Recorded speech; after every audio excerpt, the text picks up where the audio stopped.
Jai Sitaram. Ayodhya Ch, chapter 12. We are going through Dasaratha's emotions and his statements to what Kaikeyi has spoken. He has already gone through various avenues of persuasion.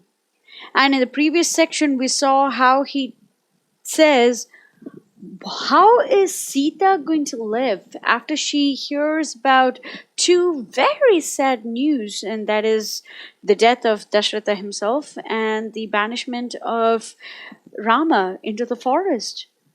And just by thinking about how Sita is going to lament for Rama, Dasaratha cannot stay alive anymore.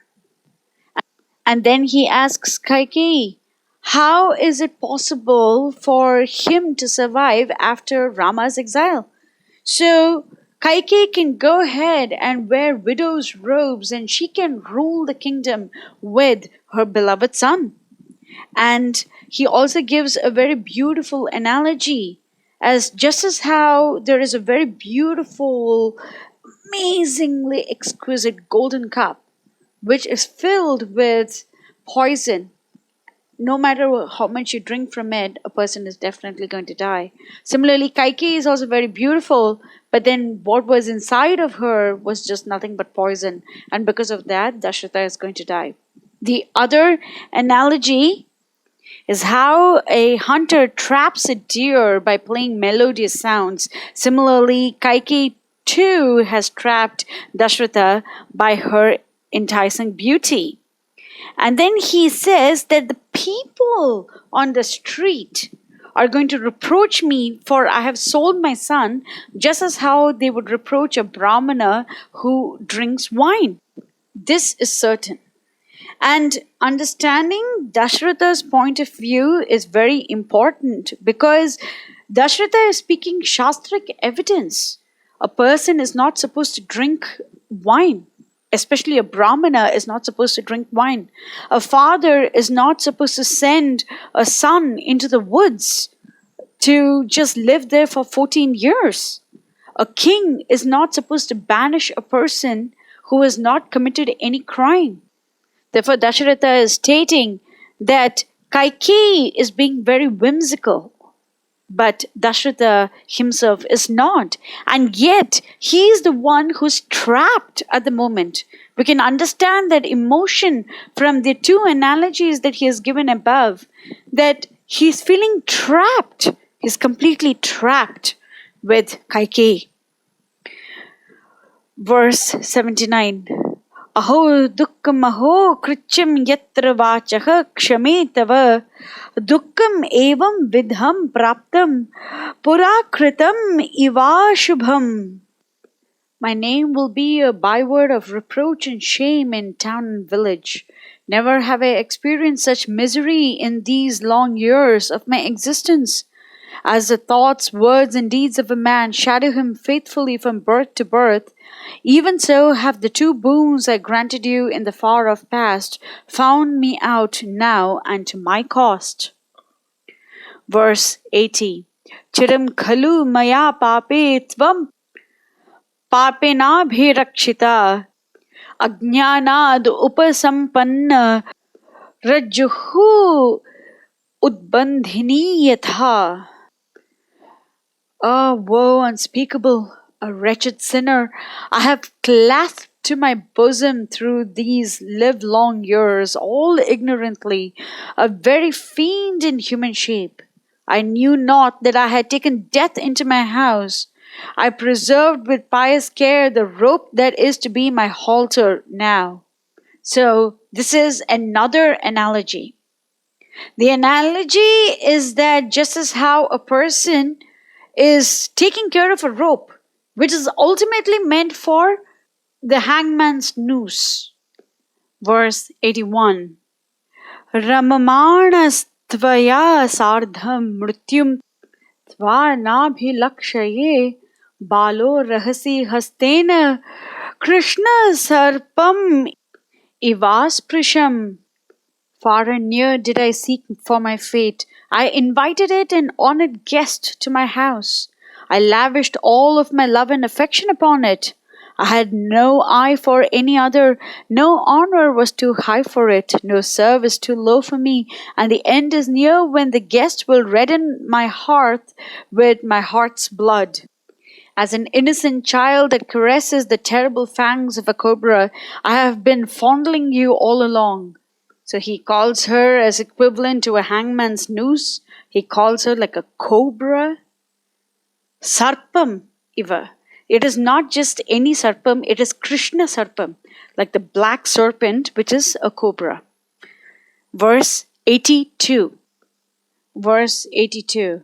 Maya hya pitrakaha putraha sa mahatma duratmana tam tumam jiva loko ayam nunam akrashtum arhati. Well do I deserve that every object in creation should spit at me in scorn and cry out, Dasaratha is in his second childhood. He is a slave to his ill-placed love. My noble-hearted son is driven away from this kingdom like the meanest orphan. Verse 83. Balisha bata kamatma raja dasharato bhrisham yaha stri krite priyam putram vanam prasthapayishyati. Who but that daughter would exile to the forest his eldest son and best, dowered with all graces of body, mind, and heart, and all this for a faithless woman? Verse 8. Vrataischa brahmascharyascha gurubhischa upakarshitah bhogakale mahatkritcha punareva prapatsiyate. I mortified myself by keeping the Kandavratas, by strict observance of the vows of brahmacharya, and by rendering humble service to my preceptors. I exercised a stern and sleepless control over my senses and mind. Yet, when I entered the life of a grihastha, a woman's beauty shattered all that I had built up and brought shame and misery upon me.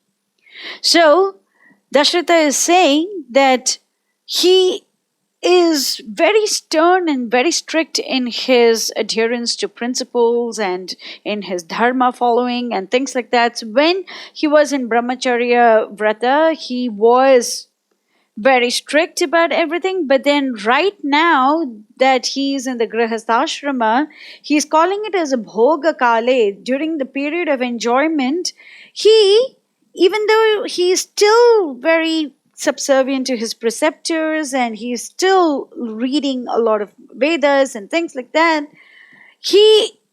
because of his allurement towards Kaikeyi, has not brought upon the misery upon himself. Verse 85. Nalam dvitiyam vachanam putro mam pratibhashitum Savanam pravrajet yukto badham iti eva vakshyati. I have but to say, Rama, take yourself away from this kingdom to the dark forest. And he will gladly reply, even so, my dear father. Not a word of expostulation, not a murmur of complaint. So Dasaratha knows immediately that Rama is not going to utter a single word against him. When Dasaratha had offered the kingdom to Rama, at that time there was no protest. He said, okay, father. And now, when Dasaratha is about to say, Rama, go off to the forest, he is not going to protest either. And Dasaratha knows it. He says, okay, fine, I will do that. Badham iti eva, be it so. That is all he is going to say. Verse 86. Yadi me ragavaha kuryad vanam gacheti choditaha pratikulam priyam me syanna tu vatsaha karishyati. Oh, would that he obeyed me not. It may seem all undutiful, but nothing would please me better. But alas, I know he will never do it. So now he is saying that he wishes that Rama would go against what he is saying. That Rama will refuse to go off to the forest. And he himself would question, why should I do that? But Dasaratha knows that not a murmur of complaint is going to come from Rama. Rama is not going to utter anything. And he says, my Vatsaha, my dear child, na karishyati. He will not do so. And by the way, later on, we will see that there is a point where Dasaratha will ask Rama to revolt and take over the kingdom. But he shouldn't go off into the forest. And Rama would absolutely refuse to do even that. So now we have to think, is Rama committing the sin of going against his father's wishes? But no, the Lord knows what is dharma. The Lord is supremely cognizant of everything that is happening and that is going to happen. And we will take care of that portion in that chapter in Ayodhya Ch. But then this is the starting point of Dasaratha's feelings that Rama should actually go against what he's saying. He is now entrapped.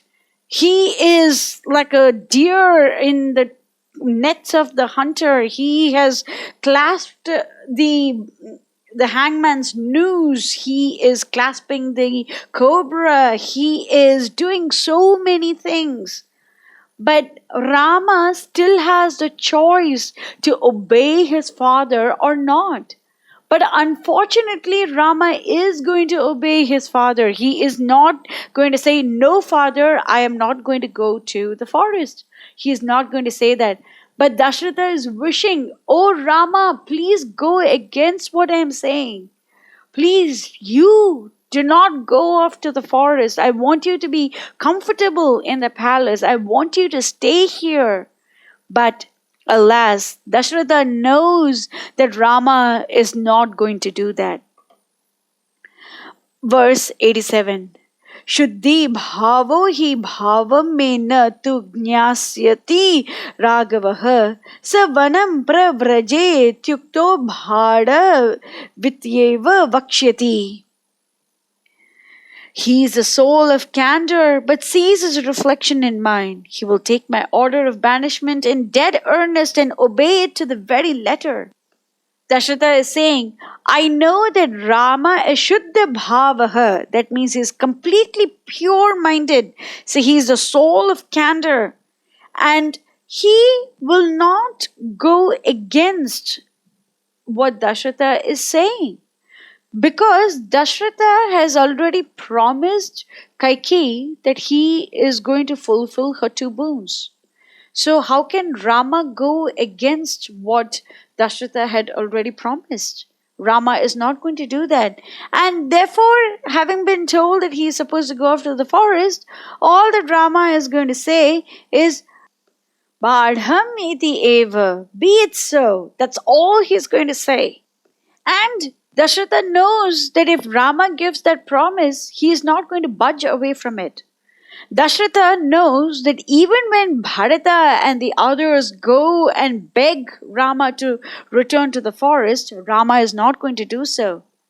Even when he had the chance to go to a city, twice he had the chance. Once was in Kishkinda, the other time in Lanka, but Rama would not do so because he had promised his father that he would not enter a kingdom for 14 years and therefore he would not do so. This is what Dasaratha is saying, that he is going to obey to the very last letter. If Rama promised the king that he is going to be wearing ascetic robes, the bark of the trees around him, or deer skin with matted hair, he is going to do that for 14 years. And at the end of Yuddhakand, when Rama, Lakshmana and Sita return to Ayodhya, there is a verse that states that the barbers removed the matted hair of the heads of Rama, Bharata and Lakshmana. This is very clearly indicated. Verse 88. Ragvehi vanam prapte sarva lokasya dikkritam mrityu rakshamaniyam mam nayishyati yamakshayam. Man, bird, and beast will shrink from me with abhorrence and disgust when I send Rama upon his sad journey. Fie upon the fool, fie upon the dotard, fie upon the sanctimonious villain will be the universal cry. Ah, how can I live it through? Hell and its horrors wait for me on the other side. Verse 89. Mrite mayi gate rame vanam manuja pungave. Ishte mama jane seshe kim papam prativatsyase. Well, you have tasted blood, and what new delivery are you hatching against others near and dear to me, now that you have driven Rama away from here? So, Dasaratha is stating once again that he is sure to die. He's surely going to go to the abode of Yama, the god of punishment. And then he's wondering what Kaikeyi is going to do to the others. He has already spoken about Kaushalya, Sumitra, and Sitama. Now he's going to talk about others as well. And that we will see in the next section. Jai Sitaram.